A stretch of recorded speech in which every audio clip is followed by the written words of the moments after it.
It is day 13 of 31 days, 31 videos of December. Today we are talking about Coup. Coup is a card game set in a cyberpunk-ish, weird style, or not cyber, it's like Hunger Games looking shit.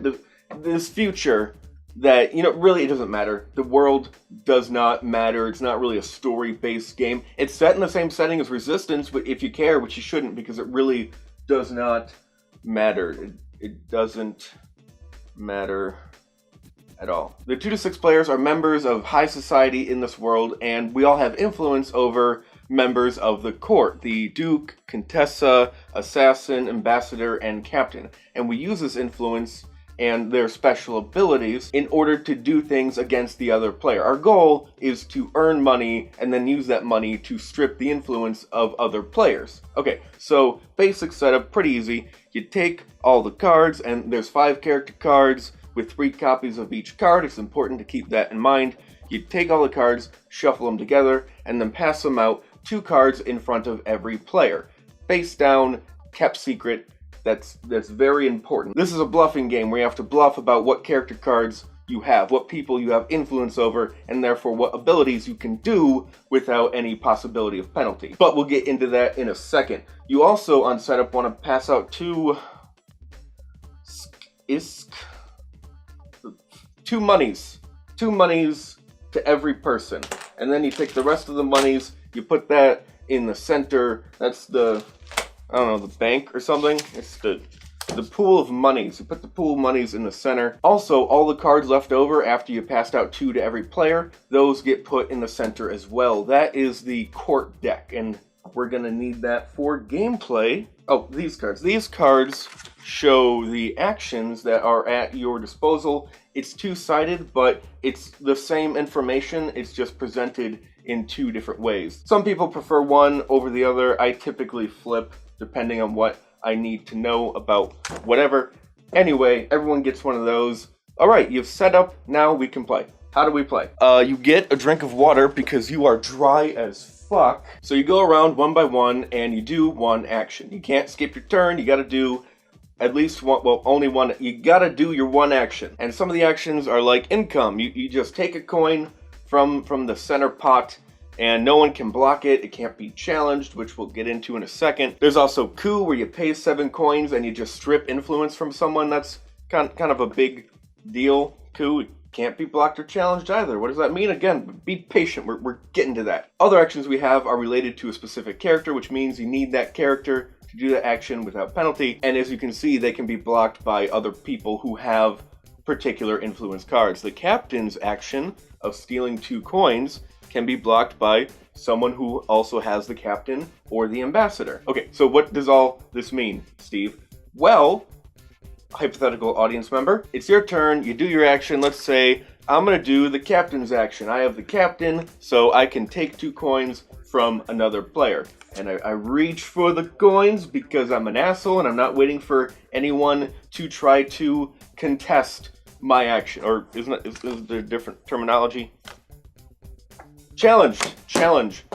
I'm an asshole because I'm not waiting for anyone to challenge. Because anyone can challenge the idea that I have the captain and therefore can use this action.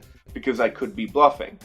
If it's the first turn, they have no reason to know that I'm bluffing or to suspect, unless they know me personally. Like, I know you. Your voice always goes up when you lie. You high-talking son of a bitch. You do not have the captain.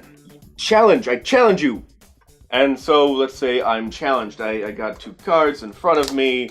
I went to steal. They challenged me. Now, what I have to do is I have to prove that I have the captain. And in this case, in this example, I do. Oh, I do have the captain. You were wrong, bitch. Captain. I'm taking your shit. Then I take 2 coins from that player and I add it to the 2 coins I started with, and I got 4 coins. Fuck that guy. But it's a game about bluffing, about who you have, and everyone knows I have the captain, so I have to take the card and shuffle it into the court deck in the center and draw another card, which maybe very well be the same exact captain. Who knows? And I put it face down in front of me. So I did the action, or I said I'm going to do my action. Someone challenged me because they think I don't have the character, which gives me the right to do that action. And I successfully won the challenge. I proved I had the captain. So I did the action, stole the shit, got a new card. Now, let's say that I was bluffing. Didn't have the captain, I had 2 copies of the ambassador. They challenge me, I have to prove that I have the captain in order to win, which I can't do. Now, I've lost the challenge, which means I lose an influence. Now, I get to pick which influence I lose.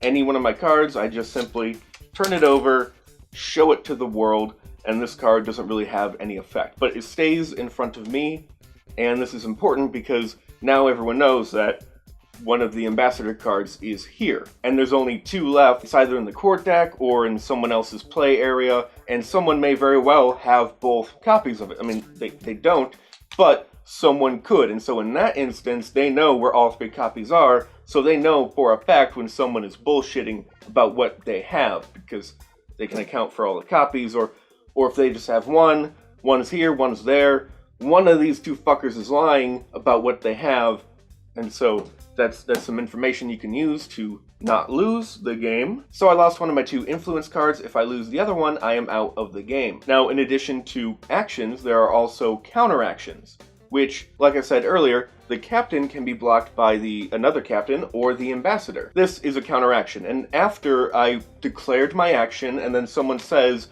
I challenge it or not, after the whole challenge thing is resolved, whether it happens or not, then everyone gets the opportunity to counteract it, to try and block it if they have the appropriate character. Or if they don't have the appropriate character, they can bluff about counteracting as well, which can also be challenged. So, you do your action, there's an opportunity for anyone to challenge your action if they want. Then, there's an opportunity for anyone to counteract your action if they want. Then, there's an opportunity to challenge the counteraction if you want. If a counteraction goes unchallenged, then the action is blocked, doesn't happen. So you go around the table one by one doing actions, earning money, and you get to spend that money on 2 different things. Both deal with stripping influence from someone else. The coup, which I mentioned, 7 coins to cause someone to lose an influence, cannot be blocked or challenged, it just happens. So you want to stop people from gaining too much money, because no defense against that. Also, if you get 10 or more coins, you got a coup. If you start your turn with that, you got a coup. Anyway, the other one, Assassin. The Assassin gives the Assassinate ability where you pay 3 coins and then you choose a player. They lose an influence. But this, like any other character ability, can be blocked. So, that's about it. That's, I don't need to say every rule. You can read. You're big boys and girls. You can read. That's a lie. No women watch this show. Okay, so Coup.